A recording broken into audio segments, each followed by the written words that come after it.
teman-teman kami di unit pengendalian pelaksanaan itu mereka lebih cocok mungkin untuk narasumber sosialisasi nilai kepatuhan.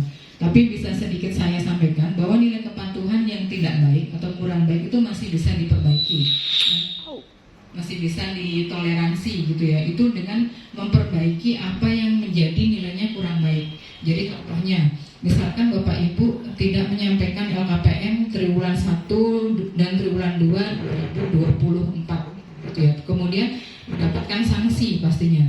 Kalau Bapak Ibu bisa cek itu ada sanksinya. Misalkan mendapatkan sanksi peringatan tertulis pertama. Nah, sanksi ini bisa digugurkan. Jadi sanksi ini kan yang bikin nilainya kurang baik tadi. Sanksi ini bisa digugurkan dengan Bapak Ibu menyampaikan LKPM triwulan 3 2024. Sanksinya akan gugur. Nah, ketika sanksi gugur secara otomatis nilai kepatuhannya nanti akan menyesuaikan. Karena sanksinya sudah tidak ada lagi. Jadi masih bisa diperbaiki dengan memperbaiki apa yang menjadikan nilai kepatuhan itu kurang baik gitu ya. Jadi apa yang bikin nilainya itu jelek? Misalkan kalau LKPM, jadi sampaikan saja LKPM di periode berikutnya. Kemudian misalkan kalau nilainya jelek karena tidak merealisasikan kemitraan, jadi realisasikan saja kemitraannya.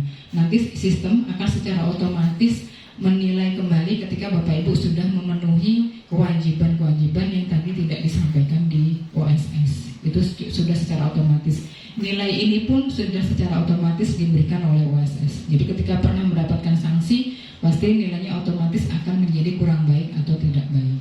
Seperti itu. Nah, untuk kewajiban kemitraan memang saat ini belum dimasukkan ke dalam sistem OSS sebagai salah satu tools untuk bisa meningkatkan nilai kepatuhan ini. Jadi ini belum, untuk kemitraan sendiri itu belum mempengaruhi nilai kepatuhan pelaku usaha. Tapi sedang dalam proses ke sana kami Bapak Ibu. Sedang dalam proses revisi Permen 1 dan sedang dalam proses pengembangan sistem OSS-nya itu sendiri. Gitu ya. Jadi agak berhati-hati nanti ke depannya. Saya mohon untuk kesepakatan kemitraan yang Bapak Ibu sudah sepakati sebelumnya dengan UMKM itu harus ditindaklanjuti dengan kontrak. Jadi tidak berhenti sampai di kesepakatan saja. Karena kesepakatan ini kan sebenarnya sebagai salah satu dokumen Bapak Ibu ketika mengajukan fasilitas ya. Jadi ketika fasilitasnya sudah diterima, seharusnya sudah bisa menjadi kontrak dengan UMKM-nya. Nah, kalau misalkan ada masalah dengan UMKM-nya, misalkan UMKM-nya tidak kompatibel atau misalkan tidak bisa memenuhi standar kualitas dari Bapak Ibu sekalian, itu bisa disampaikan ke BKPM. Nanti kita bisa ganti UMKM yang lain yang mungkin Bapak Ibu lebih cocok. Tapi harus bisa disampaikan ke kami alasannya kenapa gitu. Jadi tidak diam-diam aja tapi tidak direalisasikan gitu. Nah, nanti di pelaporan ini, di menu pelaporan di LKPM, kalau Bapak Ibu sini pasti sudah pernah mengisi LKPM ya di usaha besar maupun UMKM. Di pelaporan ini nanti juga akan kami tambahkan fitur pelaporan kemitraan. Jadi tidak hanya sebatas mengisi realisasi investasi saja, tapi juga mengisi realisasi kemitraannya.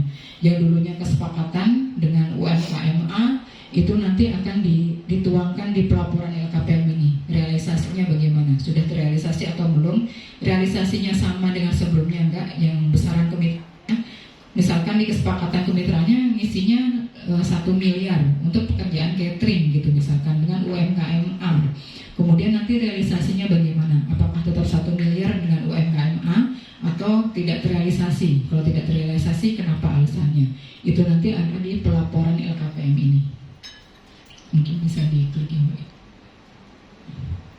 Di pelaporan ini. Ya. Ya. Nah, di sini nanti ada daftar LKPM. Kalau mungkin kali ini pakai akun saya ya Bapak Ibu. Ini mungkin agak beda dengan akun Bapak Ibu sekalian. Jadi nanti pelaporan kemitraan itu nanti akan masuk ke pelaporan LKPM ini, ada di dalamnya. Dan ketika Bapak Ibu tidak mengisi pelaporan kemitraan, tidak bisa submit LKPM-nya. Kalau tidak bisa submit LKPM-nya, akan mendapatkan sanksi peringatan tertulis. Pertama, kedua, ketiga, sampai penghentian kegiatan usaha. Itu yang setahu saya dari teman-teman di Darak seperti itu. Ada lagi mungkin pertanyaan. Rangka kajian ini adalah untuk mencari tahu termasuk juga sanksinya. Bapak Ibu mungkin tidak mau yang diberikan sanksi gitu ketika tidak merealisasikan kesepakatan kemitraan. Tapi itu harus nanti kami terapkan. Jadi sanksi itu tidak hanya berupa sanksi tidak menyampaikan LKPM, tapi juga sanksi karena tidak merealisasikan kemitraannya. Jadi kalau wujudnya hanya kesepakatan saja tanpa ada realisasi, itu nanti kedepannya kami akan memberikan sanksi. Nah, bentuknya seperti apa itu masih dalam pembahasan di pimpinan kami. Nanti entah bentuknya dalam bentuk pengembalian fasilitas atau hanya berupa sanksi administratif, mungkin hanya berupa surat peringatan 1, 2, 3 gitu ya. Itu masih dalam diskusi di pimpinan kami. Saat ini belum ada ketok palu untuk sanksi yang ideal nanti diterapkan itu seperti apa. Nah, mungkin kalau Bapak Ibu sekalian di sini, misalkan dari Bapak Ibu instansi pemerintah memberikan usulan, memberikan diskusi, cocoknya seperti ini Bu sanksinya, atau mungkin dari Bapak Ibu usaha besar sendiri sanksinya seperti apa yang cocok, atau mungkin dari Bapak Ibu UMKM yang bisa mengusulkan, nanti akan menjadi masukan bagi kami di BKPM. Assalamualaikum warahmatullahi wabarakatuh. Waalaikumsalam. Jin, saya dari kantor pelayanan pajak Pratama Ternate. Mungkin Bapak Ibu sudah sering ke sana. Sedikit memberikan masukan izin dari BKPM. Jadi yang pertama kali, terima kasih kami sudah diundang di acara ini. Jadi kami bisa mendapatkan, bisa bersinergi lagi dari ibu semua, dari perusahaan-perusahaan, UMKM, dari BKPM, dari FEB. Jadi terkait dengan apa? Kalau kami bayangkan Bu ya, Bu siapa tadi?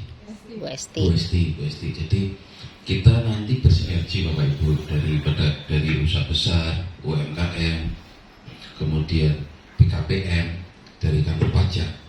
Jadi pada saat usaha besar ini bermitra dengan UMKM, itu kami langsung senang Bu, sangat senang. Kenapa? Begitu UMKM ini bermitra dengan perusahaan besar, pastinya UMKM ini akan mendapatkan kegiatan. Apakah itu misalkan nih, boleh sebut merek ya, dari IWIB bermitra dengan catering di Halteng, otomatis perusahaan UMKM yang penyedia jasa sayur, daging, apapun, dia naik level pastinya. Dari yang kecil menjadi menengah, yang menengah jadi besar. Dari situ nanti yang pasti kalau dari kecil menjadi menengah besar itu menjadi wajib pajak bagi direktorat jenderal pajak, itu pertama. Kemudian pada saat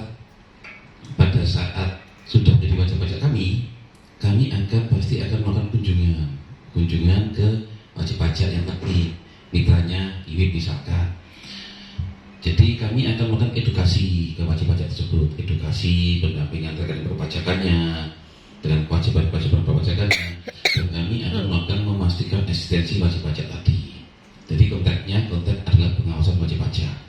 Istilahnya kalau misalkan tadi sudah ada verifikasi dari awal dari BKPM yang lebih bagus nih Bu. Jadi pada saat si UMKM mendaftar menjadi mitra in ya, itu sudah ada verifikasi eksistensi wajib pajak. Eksistensi UMKM. Jadi BKPM sudah ngecek lokasi. Oh ini lokasinya UMKM itu di sini asistennya, tanda kutip bukan UMKM yang hanya nama. Kemudian tadi dicek afiliasinya ya, apakah dia ada afiliasi dengan usaha besar atau enggak. Jadi sudah benar-benar nyata, benar-benar real, asistennya ada, dan itu benar-benar UMKM, benar-benar usaha menengah, kecil dan mikro itu. Begitu asisten sudah ada, bermitra dan usaha besar, kami kalau bisa mendapatkan yang ini Bu, ini menyampaikan laporan pelaksanaan pasal 28. Jadi kami dari kantor pajak DJP bisa mendapatkan laporan nih mana usaha besar yang telah bermitra dengan KPM. Nanti dari situ kita bisa bersinergi bersama antara BKPM dengan KPP kantor pajak. Kantor pajak dalam rangka pasar dan pembinaan wajib pajaknya, edukasi ke wajib pajak. Mungkin karena dia UMKM dulu belum mengenal pajak. Pada saat kita dampingi, kita edukasi, akhirnya ada pajak final, PPh final. Kalau dulu PP 46 yang tarifnya 1% menjadi PP 23 yang tarifnya 0,5% menjadi PP 55 tarifnya setengah, dan ada threshold bawahnya minimal 500 juta. Bapak Ibu sudah paham ya UMKM ya?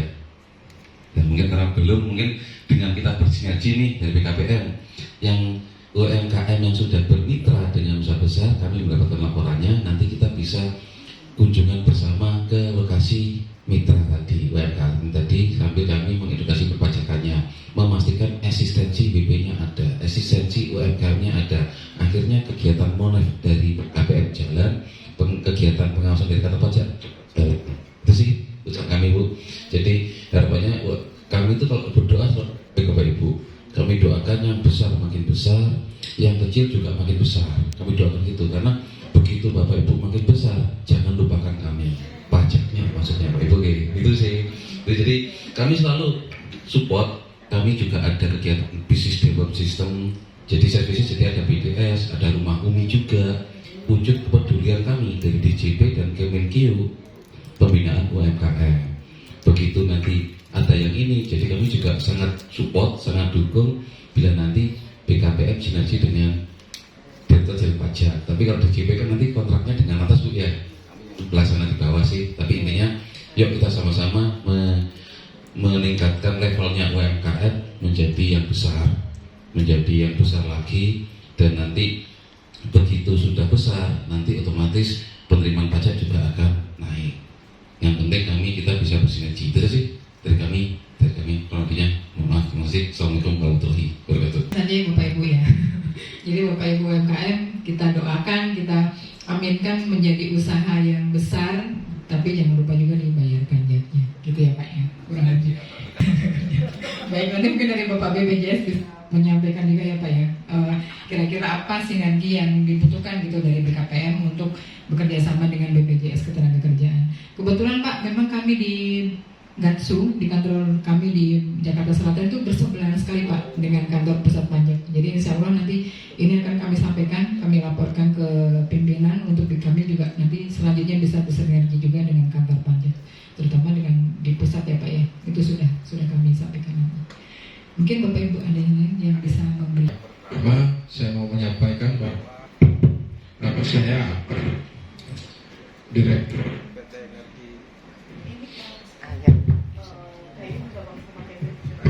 Nggak apa-apa Pak, pakai itu kadang-kadang iya. Kebetulan pelaku UMKM yang sudah punya kemitraan dengan usaha besar. Nah, yang pertama yang ingin saya sampaikan terkait dengan fitur kemitraan di OSN. Fitur ini diluncurkan itu di tanggal 7 Desember tahun 2022. Sampai dengan saat ini kita baru menemukan bahwa ada sosial seperti ini. Itu yang pertama. Nah, yang kedua terkait dengan kemitraan tadi, ya teman-teman pelaku UMKM di daerah ini. Nah, ada beberapa teman-teman yang sudah punya kesepakatan dengan pelaku usaha besar. Kesepakatannya itu sudah hampir setahun lebih. bahkan ada yang hampir 10 tahun. Tapi sampai saat ini belum ada tindak lanjutnya. Nah, padahal kalau kita lihat di dalam isi kesepakatan itu hampir semuanya itu alamatnya sama, nomor kontak direkturnya sama. Tetapi betapa sulitnya kita mengakses untuk melakukan proses tindak lanjut dari kesepakatan tersebut. Nah, sehingga kita berharap bahwa FGD ini dalam rangka untuk memperkuat minimal menambah pembobotan soal permintaan minimal ada sanksi yang Lebih baik lagi lah. Sekali lagi. Untuk sementara kita kembalikan. Kami begitu UMKM sudah ada kesepakatan dengan usaha besar, kemudian tidak ada realisasinya, di kami belum sih Bu, kami belum berdampak ke kantor pajak. Justru dampak di kami itu bila usaha besar sudah bermitra dengan UMKM, karena UMKM mendapatkan omset Pak ya, mendapatkan penghasilan, mendapatkan kontrak, tender atau apapun, sehingga UMKM tadi menerima penghasilan, menerima proyek. Begitu UMKM mendapat penghasilan, disitulah ada kewajiban perpajakannya. Selama UMKM tadi belum punya penghasilan karena mitranya tadi tidak jalan, maka belum ada kewajiban perpajakan di situ. Jadi kalau nggak jadi kontraknya, tidak jadi perjanjiannya, kami juga ikut sedih Bu. Iya. iya. pengennya Nggak. jalan kontraknya itu biar mitranya jalan gitu. Jadi bapak sudah bertawa ya dengan usaha besar dan tidak jalan. Itu kami juga sedih, sangat sedih sekali Bu. Jadi Kalau- ya kami itu tegak lurus pimpinan Bu. Mohon izin. Jadi kami itu harus, kalau pimpinan kami di Direktorat Pajak Pak Surya Utomo, Bu Sri Mulyani memerintahkan kami harus melaksanakan itu, kami siap. Tapi kalau beliau-beliau belum memerintahkan kami tidak berani berinisiatif Iya, iya, atau mengambil kebijakan yang di luar SOP kami, Bu. Iya, iya. Mohon izin, Bu. Tapi misalkan Ibu Menteri Keuangan, Pak Dirjen Pajak perintahkan seperti ini, menugaskan kami selalu siap, Bu. Oke. Jadi mohon izin, Bu. Jadi kami Iya. menunggu perintah atasan, Bu. Usulkan, iya, Pak. Iya, siap. Jadi kami intinya perintah dari atasan kami selalu siap. Jadi Iya, tapi iya, untuk tadi melakukan monef bersama terkait dengan PKPR itu misalkan bersama melakukan monitoring dan evaluasi kegiatan kemitraan UMKM dan usaha besar, masih belum berani mengambil kebijakan, Bu. Iya, Itu iya. saja kami, Bu. Jadi disampaikan Bu Nining sebelumnya ya, Ibu sekalian, bahwa kami dalam rangka merevisi Permen 1 ini, kami kan mendapatkan pandangan dari Bapak Ibu sekalian. Ini adalah FGD keempat ya Bu ya, FGD keempat yang kami lakukan di kota keempat, kota Ternate, yang sebelumnya itu di Jawa Barat, kemudian di Surabaya, kemudian di Morowali, dan yang keempat ini adalah di Ternate. Nah, yang paling banyak disampaikan oleh pelaku UMKM adalah seperti tadi disampaikan oleh Bapak ya Pak, adalah tidak terjadinya kontrak, realisasi kontrak kesepakatan yang sudah dibuat sebelumnya antara usaha besar dengan UMKM. Nah, mungkin dari sini kami pengen tahu sebenarnya kendalanya seperti apa gitu ya dari usaha besarnya langsung, mungkin dari PT IWIP sebenarnya ada apa gitu permasalahan yang mungkin ada di PT IWIP-nya langsung, kenapa tidak ada realisasi kontrak dari kesepakatan gitu kan? Kenapa?